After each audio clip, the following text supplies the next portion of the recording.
doors hanging open. Oh, that's good. Yeah. He leaves it open so it doesn't ding and interrupt the.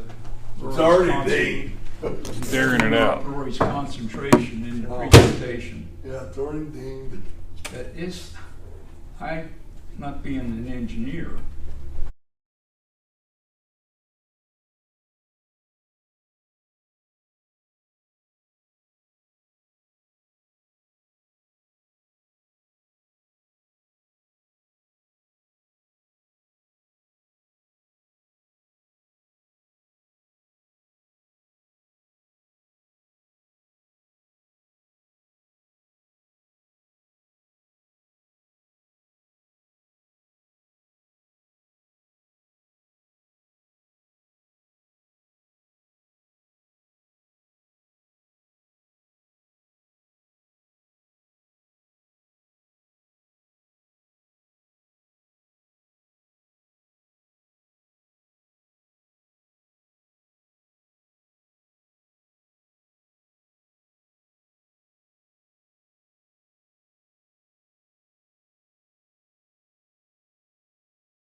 talking whenever.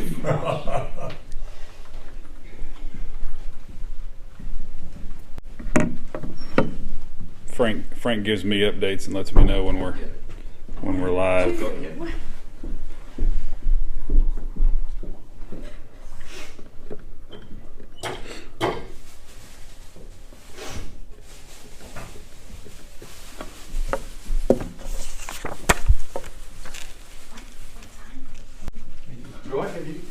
Oh, there you go.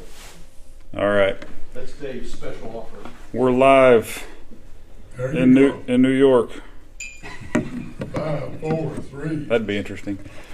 All right, welcome to Sunday School. Thanks everybody for. All right, look, we got more. Good morning, y'all. Yeah. Did Melody not show up yet? I think they're out of town. Oh, is that Yeah, Doug's basketball. Oh, Haha. that's right. He told me about that. Her loss, my gain. Hey, Anna. Welcome. You're always welcome to come in here with us. We have coffee and Dave's bread. Well, there might not be any left. I He's shouldn't. going to run out of bread. Yeah.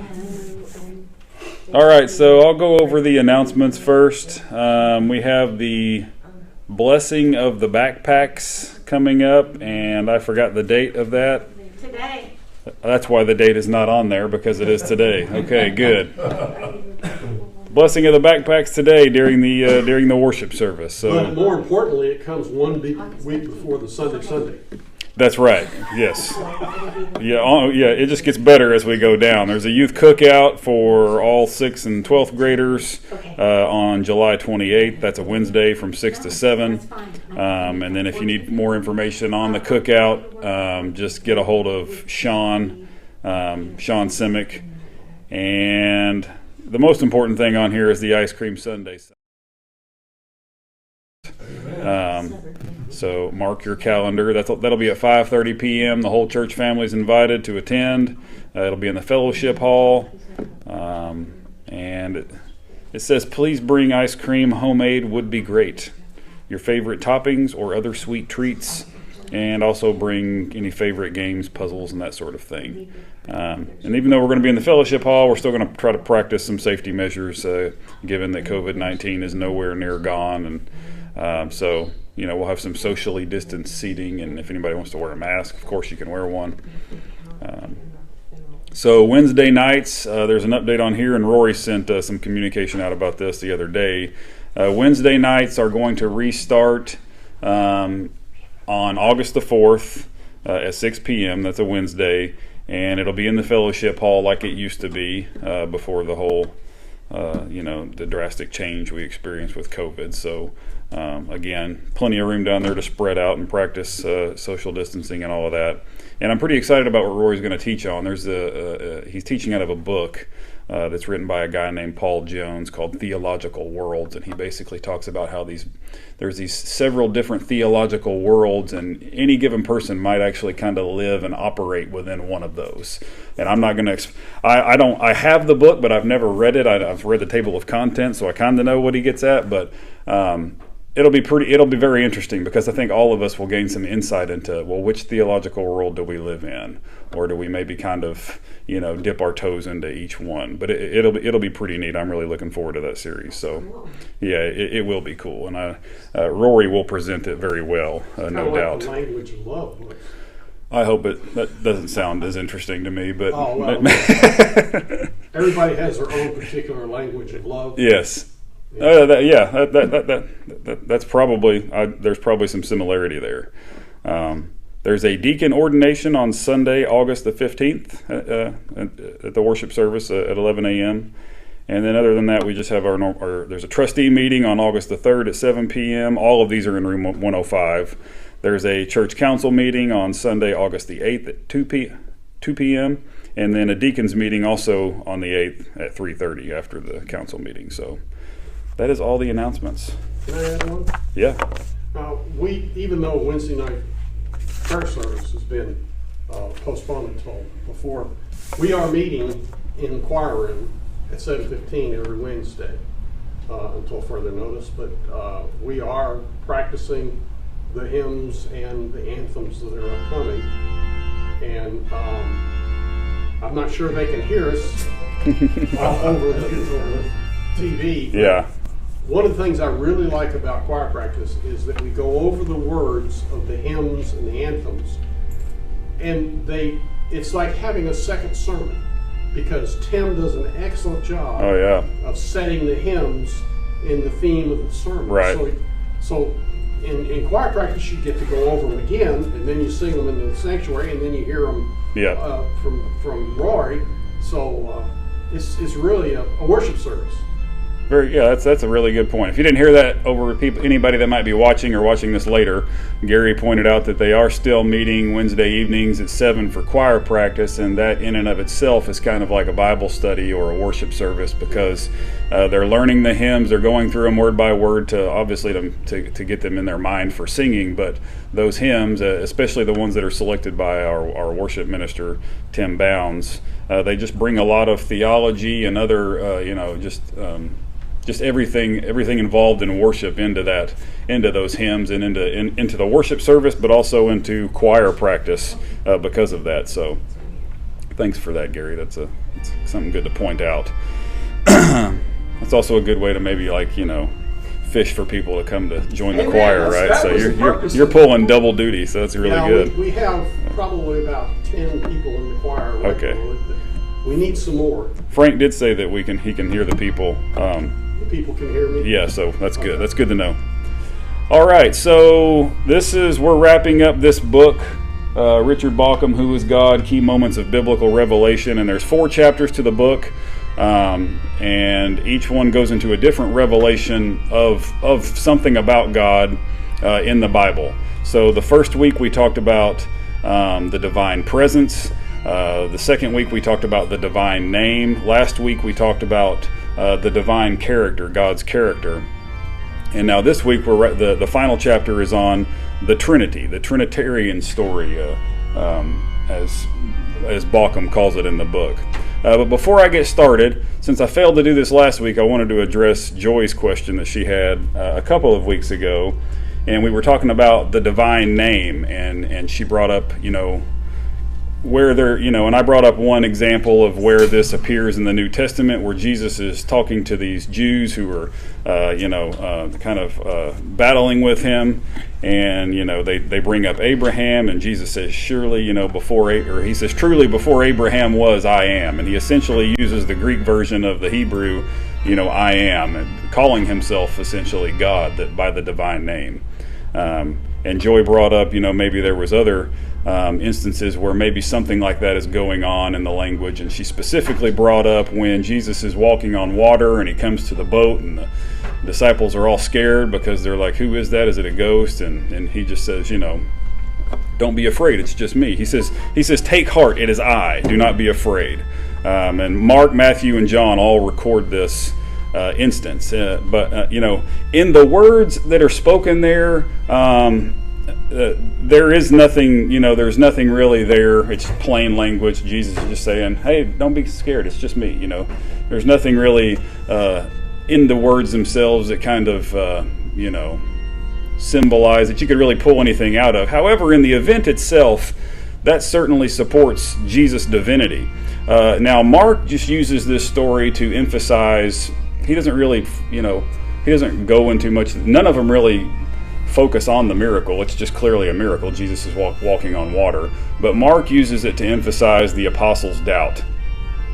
He basically gets a feeling across that, well, they should have just, they should have not been surprised that it was Jesus. They should have recognized who it was and been like, well, yeah, he's who he is. So of course he can walk on water, even though it would still have been really cool to witness. John really just recalls the event. He just states it as a matter of fact, and then he moves on. So he doesn't really spend any time. He's just kind of recording these events. I'm sure in the larger, book of John, it has meaning there, but he doesn't. Right there in that, at the time that he recalls this event, he doesn't spend any. He just moves on to something else.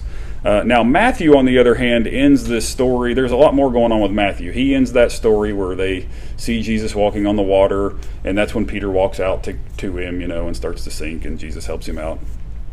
And this ends with the disciples worshiping Jesus, and with Peter specifically speaking for all of them, as Peter often does in the Gospels. He says, truly you are the Son of God. And so that gets us kind of much closer to recognizing, the full-on divinity of Jesus. And it also actually has some bearing on what we're going to talk about today, because Peter's confession here is very similar to the one that's made by the centurion that's at the cross at Jesus' death, when he says, truly this man was the Son of God. So anyway, so far we've looked at those other ones, and today we're looking at the revelation of the Trinity. And unlike the previous revelations, we'll actually be starting in the New Testament this time. The reason we're not starting in the Old Testament is probably obvious. It's because up until the arrival of Jesus, God had not expressed himself as a Trinity. Christians have often looked back, in retrospect into the Old Testament and found hints of the Trinity there, but it's not anything anyone could have ever seen, at that time. It wasn't there. What ultimately brought the early Christians to understand this Trinitarian, nature of God was Jesus. The story that the Gospels tell us about Jesus, because it's here that God makes himself known, through Jesus in this bigger way. For the previous revelations, that we've talked about in the book, Balcom focused on a single passage that he presented as a key moment by which the Bible reveals something important about God, God's presence, the divine name, God's character. For the Trinity, however, Balcom highlights 3 key moments in the Gospel of Mark specifically that communicate the Trinitarian story. It took me a minute when I was reading it, but then I was like, 3 key moments to talk about to reveal the Trinity. I don't know if he did this on purpose to be kind of cute or whatever, but I hope he did. But it works. I really enjoyed reading. I've enjoyed this whole book. It's really good. I mean, I just raced through it and just had to kind of go back and pull stuff out of it for these lessons. But the key 3 moments that we're going to look at in Mark's Gospels are the Gospel. It's not a plural. Are the vision at the baptism, then the transfiguration moment, and then at the centurion's confession at the cross upon Jesus' death. And so I'm going to read each of those right now. So it takes place in Mark chapter 1, verses 9 through 11, and this should be presented on the screen for anyone watching. So Mark chapter 1, verses 9 through 11. In those days Jesus came from Nazareth of Galilee and was baptized by John in the Jordan. And just as he was coming up out of the water, he saw the heavens torn apart, and the Spirit descending like a dove on him. And a voice came from heaven, "You are my beloved Son. With you I am well pleased." Then the Transfiguration, which takes place at Mark chapter 9, verses 2 through 8, it reads, 6 days later, Jesus took with him Peter and James and John, and led them up a high mountain apart by themselves. And he was transfigured before them, and his clothes became dazzling white, such as no one on earth could bleach them. And there appeared to them Elijah with Moses, who were talking with Jesus. Then Peter said to Jesus, "Rabbi, it is good for us to be here. Let us make 3 dwellings, one for you, one for Moses, and one for Elijah." He did not know what to say, for they were terrified. Then a cloud overshadowed them, and from the cloud there came a voice, "This is my beloved Son. Listen to him." Suddenly, when they looked around, they saw no one with them anymore, but only Jesus. Now the centurion's confession. We're jumping to Mark chapter 15. This is verses 37 through 39. Then Jesus gave a loud cry and breathed his last, and the curtain of the temple was torn in 2 from top to bottom. Now when the centurion who stood facing him saw in this way he breathed his last, he said, "Truly this man was God's Son." So there's the 3 moments that Balcom considers these key moments that kind of show us the Trinitarian story, as it were, specifically in Mark. It gets expanded in other Gospels a little bit, and then especially by like Paul and some of his later New Testament writings. But this is kind of those inaugural events. And so the baptismal vision is just really jam-packed with theological significance. It's not only the first appearance of Jesus in Mark's Gospel, but it's also an appearance of all 3 persons of the Trinity. You have the Father and the Son and the Spirit all there. Remember, just keep in mind that when we're talking about God as a Trinity in Mark, this is theological language that Mark would not have been familiar with. They didn't use the word. The word Trinity is not found in the Bible. The doctrine of God as a Trinity of persons, a Trinity of personhood, it developed much later in Christian history, that term, and then exploring, what all that meant. But there's no doubt that the way that Mark describes Jesus' baptism is, a Trinitarian event. Here at the outset of Jesus' ministry, you have these 3 divine persons, Father, Son, and Spirit, each making an appearance. And so Balcom points out that the uniqueness of Mark's language here in the baptismal vision is, particularly how he describes the vision of the heavens being torn apart. So the usual terminology of something like this would be the heavens were opened, or they saw, the heavens were open, and they saw into heaven, or there's a door, like in the case of John and Revelation. But there's, in Ezekiel, in the book of Acts, and then also Revelation, this is just typically how it's presented, this kind of where heaven meets earth type thing. The heavens are open. But Mark uses this unique language of the heavens being torn apart. And the only other place, well, it may not be the only other place, but what Mark is doing is he's using this language that's actually found in a prayer that's given by the prophet Isaiah. I'm going to read that. I forgot to give this passage to Frank. I apologize. I overlooked this one. But in Isaiah chapter 63, it starts in verse 15. Look down from heaven and see, from your holy and glorious habitation.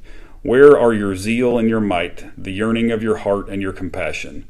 They are withheld from me, for you are our father, though Abraham does not know us, and Israel, that Jacob, does not acknowledge us.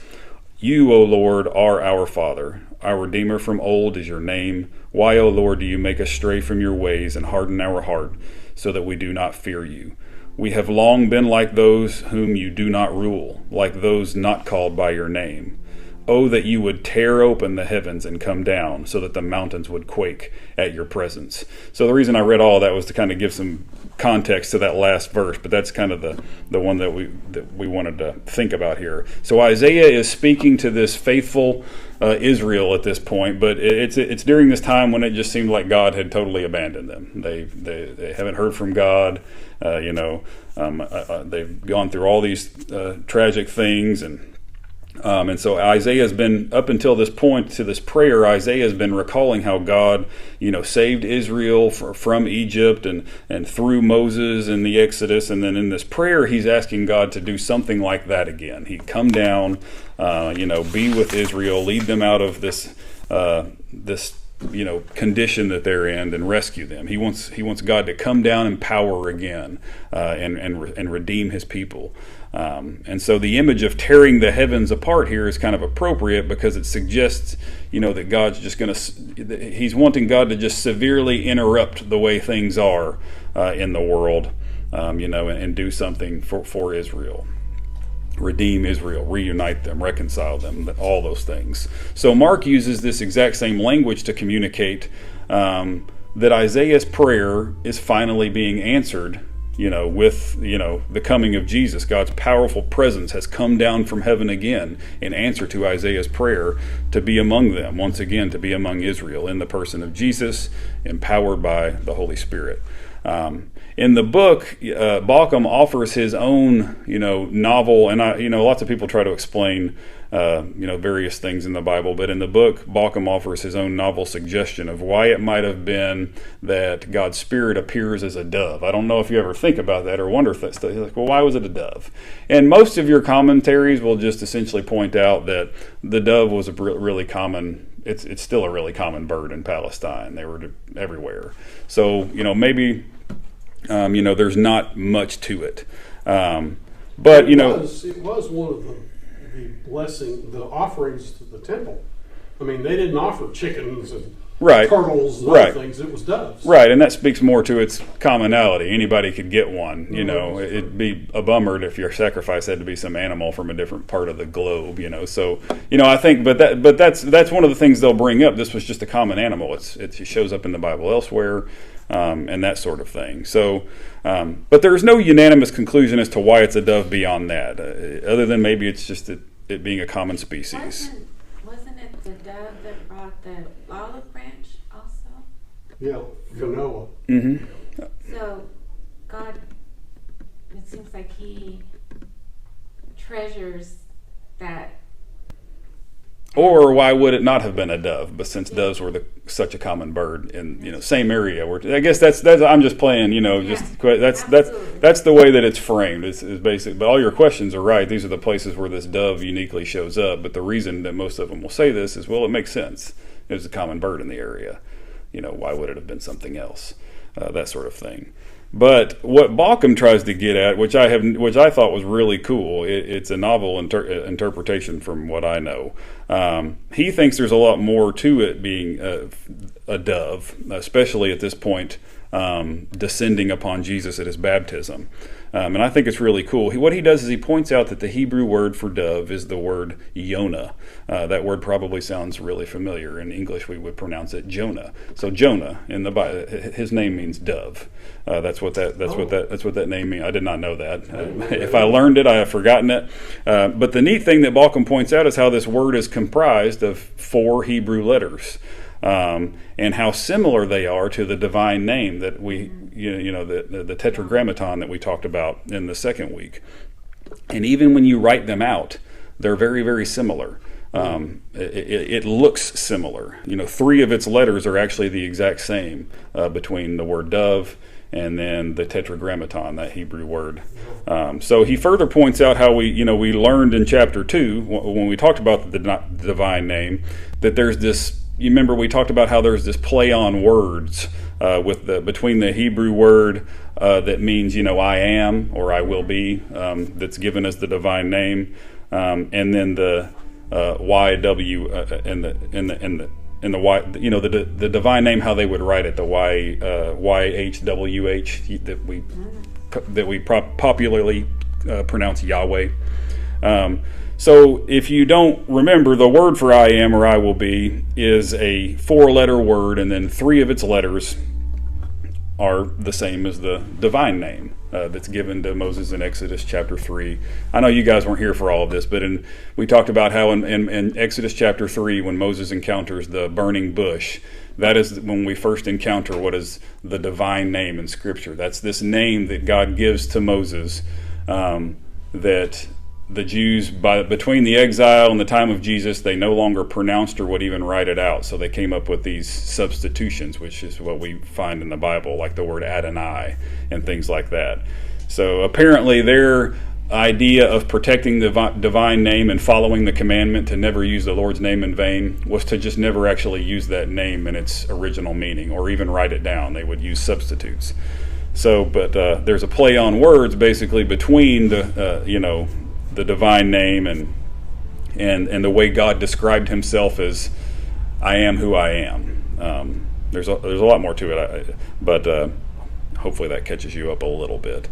But in any way, he thinks that something else is going on here, that play on words between the word for dove and then the divine name is taking place here. So Baucham's suggestion is that in this period when Jews no longer spoke the divine name, but they still would write it in certain cases, it would be easy to see the association there. It's like, I don't know, maybe God was just wondering, is anybody going to catch on type thing. But I've never heard anyone actually put that forward for yeah, exactly. Yeah. He has fun with words, and I think so. I mean, it's, other people have pointed that out elsewhere, so, why not here? So, and then so Baucham, asks just what better symbol for the Spirit of the Lord than this, and he's not, this isn't Jesus is talking about the Holy Spirit. This is the dove. So he's basically, saying what better symbol for the Spirit of the Lord than a bird whose name, resembles that of the divine name. So I thought that was pretty cool. The next part of the story, we hear this voice from heaven, which is clearly God, with calling Jesus his beloved Son. And the gist of this terminology is that it often conveys, as far as being a beloved son, it often conveys the sense biblically and elsewhere as just an only child. That's typically most of the time when this is used, and there's several biblical examples of that.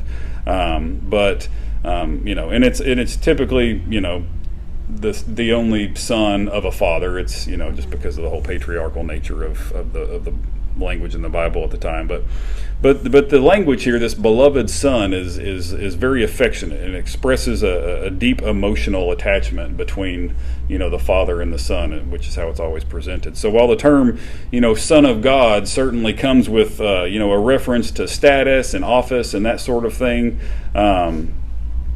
there's more emphasis, here on this unique and profound relationship that Jesus has with God as the Father, and him as the Son. It's more than just this office that he holds or this thing that he's been appointed to. It's a deep, affectionate, personal relationship, the way that we would think of it, So from this point on in gospel, in Mark's, gospel, his spotlight is on Jesus rather than on the Spirit or the Father. After the baptism takes place, all the emphasis goes to Jesus, but the baptismal vision sets the stage there for us to know that it is the Spirit that is empowering Jesus to continuously, as he, does his ministry and that sort of thing, and that he's constantly in touch with the Father.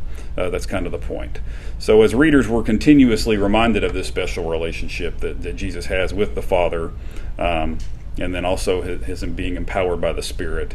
And then these other two key moments that we'll talk about, they also emphasize this. So the next key moment is the Transfiguration.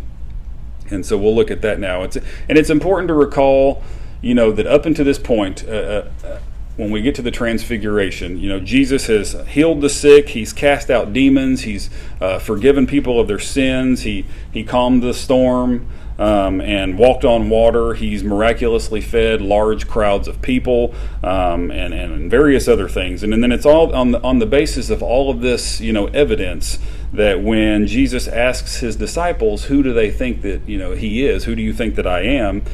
Peter, again speaking for all of them, says that you are the Messiah. And so Peter means, when Peter says you're the Messiah, what he means is that you are the expected, King of Israel that would come from the line of David. You are the new David that we've all been waiting for. But then Jesus kind of throws a wrench in the spokes of that understanding when he starts to explain to the disciples that he's going to die and suffer and be rejected by his own people, by the Jewish authorities, and then be put to death before rising from the dead. And then so, long story short, Peter is severely rebuked for, the way he responds to this idea. He doesn't like he's like, this...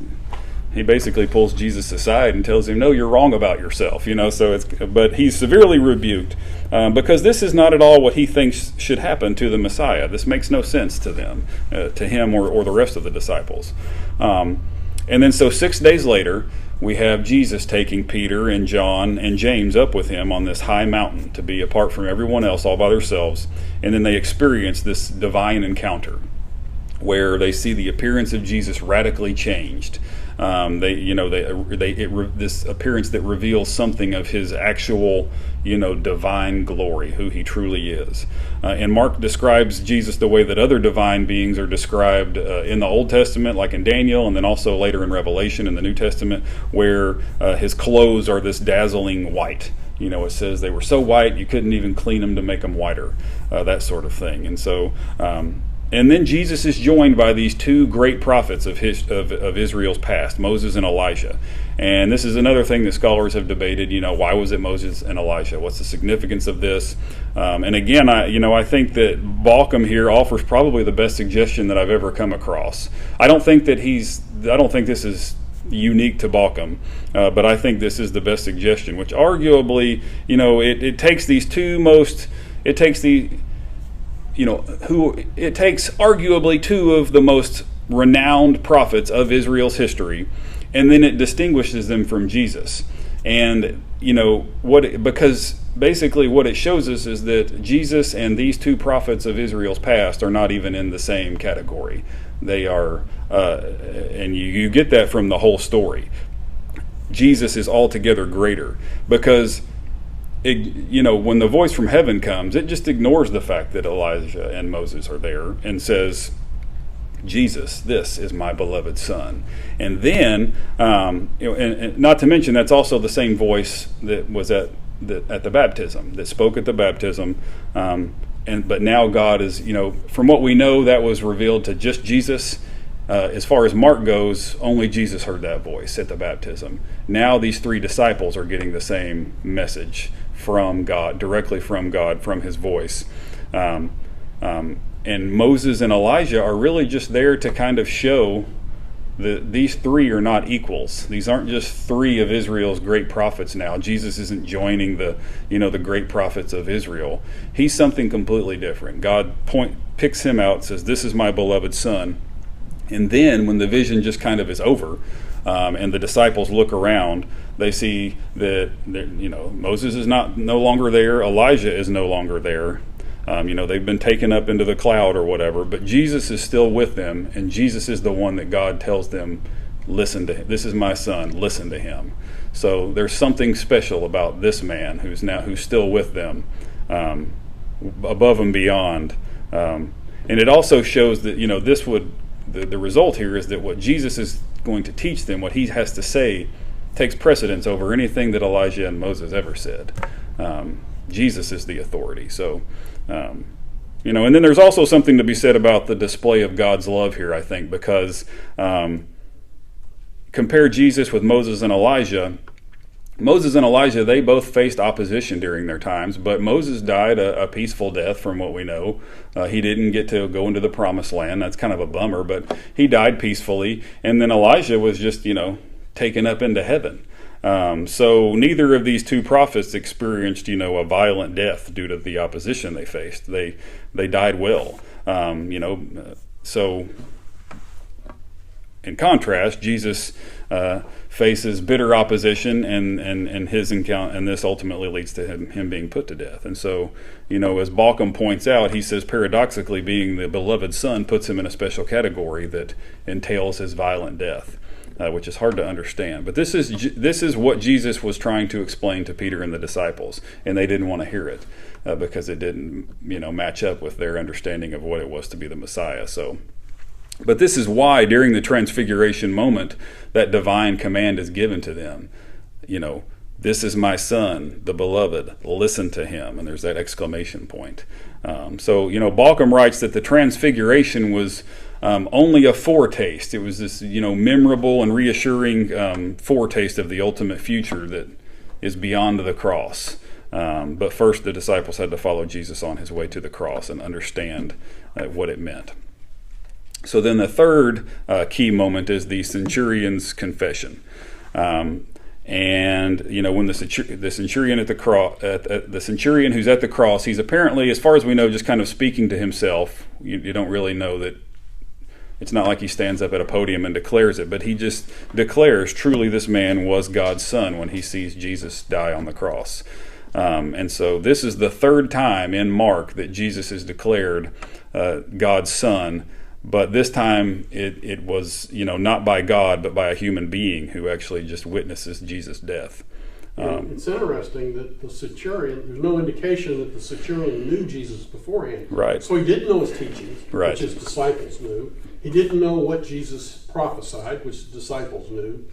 This is a gentleman that saw a miracle and said, this is the Son of God. Yeah, at best, the centurion was aware of Jesus, maybe heard some of the stuff he was saying. The only, kind of miraculous thing he potentially witnessed was it talks, about how it got dark when it shouldn't have before Jesus' death. And then the veil in the temple was torn, but at best, a couple of priests might have actually witnessed that, or, so maybe even no one at the time. You never know. So there's something unique about this Gentile centurion who's just there doing his job, watches a man die, and then concludes that this guy was who he said he was. But Balcom points out how he had, when you're reading the book, he has you look at the word for spirit, which is pneuma. The Greek word pneuma is used for, like, when it talks about the Spirit descended upon Jesus. That's the word pneuma. It's also used here when Jesus breathed his last. That the word pneuma means breath. That's how it translates to breath or wind. Same word. So at the baptism, it was God's Spirit descending upon Jesus, the pneuma, God's pneuma descending upon Jesus. And then here at Jesus' death, it's referring again to where Jesus breathed his last. The same word. The word for spirit and breath are the same Greek word again. And so I'm going to read Balcom here just because he just put it so well. At the literal level, Mark is using an accepted term for dying, where the pneuma is ordinary breath. But what is likely is that Mark means this to symbolize the theological truth that the death of Jesus released the Spirit of God into the world. During Jesus' ministry, the Spirit was active only in Jesus' presence and activity. After Jesus' death, the Spirit becomes the Spirit of Jesus Christ at work in his name in the world. The point is not that the Spirit left Jesus, but that the Spirit went forth from Jesus to continue his work beyond the bounds of his physical presence throughout the world. So I think that's I do too. I really like that. Because I've heard a lot of people saying, well, this is when the Spirit left Jesus. Well, it's like, yeah, but there's a whole lot. I like the idea that this was Jesus, it's finished, and then he releases the Spirit into the world. He takes what was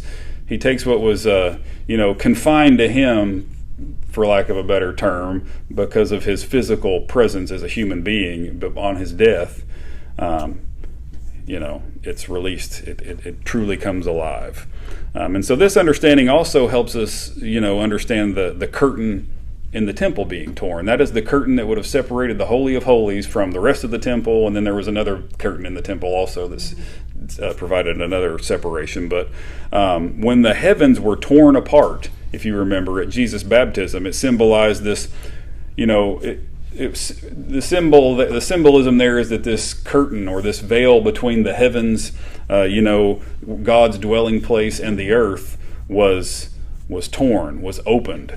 It had been removed in order for God to come down and be present and be active in the world in the person of Jesus. And so now the same thing is happening at Jesus' death, where the curtain in the temple, basically makes God accessible to all of the world, and not just, he's not just confined to this Jewish Israel temple anymore. We know that God was never actually confined to the temple, not really. But with this symbolic event, if there ever was any sort of sense in which God's presence was confined to the temple, this is no longer true with what's happened at the death of Jesus. If there was a sense in which God's presence in the temple or his presence on earth in the temple made him accessible to his people alone, to just Israel, but not to the other nations, well, now that is no longer true. All of that's been put away, and he's now accessible to everyone in all the world. And so, again, it's not as if God were, actually confined there, but now, but that God is now equally present among his people, whether they're a Jew or a Gentile, and wherever they may be in the world. And so that's how we can also understand, I think, the Gentile centurion's declaration that truly this man was God's son in Mark's story. We never know what precisely brought him to say these words. Like Gary said, he witnessed a miracle. He was clearly, in on the fact that Jesus considered himself God's son. Otherwise, where would he have gotten the idea to say it? But the point in Mark's story is that, again, up until this point, no human being has actually said that Jesus is the Son of God. God said it, and then the only other time is some demons said it. So these demons that have supernatural knowledge, when Jesus was healing the sick and casting out demons, Mark describes how some of the demons called him the Son of God, and Jesus told him to shut up and not to tell anybody that. Basically, so only God and those supernatural beings have declared this up until this point. But then at his death, a human and a Gentile to beat declares Jesus as the Son of God. So for Mark, this is showing that this fullest understanding of who Jesus is, of what it means for Jesus to be the Son of God, something much more than the Messiah. Well, now that understanding has come into the world, even from the lips of a Gentile, centurion who knew little to nothing about Jesus. And I would argue that, elsewhere in the Bible it says, no one, says that Jesus is the Son of God except by the Spirit. And I think that, and I was surprised that Balkum didn't point that out, but I was thinking, well, maybe that's also reinforces the idea that the Spirit immediately went out into the world, and that even though this man didn't necessarily know what he was saying, he said it. And you think of that Pharisee, or maybe it was one of the Sadducees, who spoke the prophecy about, just let these men go out and talk. If Jesus is not really who he says, he'll go away. But if he is, then we take a chance that we're fighting against God, essentially, is basically what he says. So, and the Bible explains that he was speaking prophetically, even though he didn't really mean to be or know that he was. So I think something similar is going on here. So it's via this lens of these three, inaugural events that Balkum sets out to illustrate the Trinity, the Trinitarian story, and the Trinity's involvement in the world. And I think he picks Mark specifically because Mark is widely and pretty much unanimously believed to be the oldest and original gospel. There are some who still think that the traditional order in the Bible is correct, but they're few and far between. So at Jesus' baptism, we have this complete Trinitarian, appearance, with the Father's voice and the Spirit descending upon Jesus to empower his ministry, and then Jesus the Son receiving the baptism. And then at the Transfiguration, we see Jesus, unmistakably distinguished as God's beloved Son, kind of getting more of an idea of what that means in relation to, even Israel's more renowned prophets of old, Jesus being in his own category. And then at Jesus' death, we come to understand, the full meaning of what it meant for him to be the Son of God, that he would suffer and die but then in doing so, he would release this other person of the Trinity that was only with him up until this point into the world, and continue the work that began with Jesus, but now it can go beyond Jesus' physical presence in the world. And so that's it. That's pretty much the sum of the chapter. So I hope you guys liked it. It's a really good book. It would be a good one just to have and read through. I mean, it's a short book, but it's just jam packed with good stuff. So, And who's the author? Richard Balcom. Okay. Yeah, Who's got it? Okay. he's one of those New Testament scholars that if he writes a book, I just buy it immediately. His book, they're incredible. I mean, some of his books would be what people would be given in seminary, but he writes in a way that lay people can read it and understand it. Most of his popular books are that way. Hard time. It's he is just so good. He's one of my, like I've told these guys, top 3 favorite authors. So Yeah. scholars. Well, you got me curious now. Yeah, well, there's plenty to choose from. But thank you guys. Thank you. Enjoy the worship service. Bye, guys.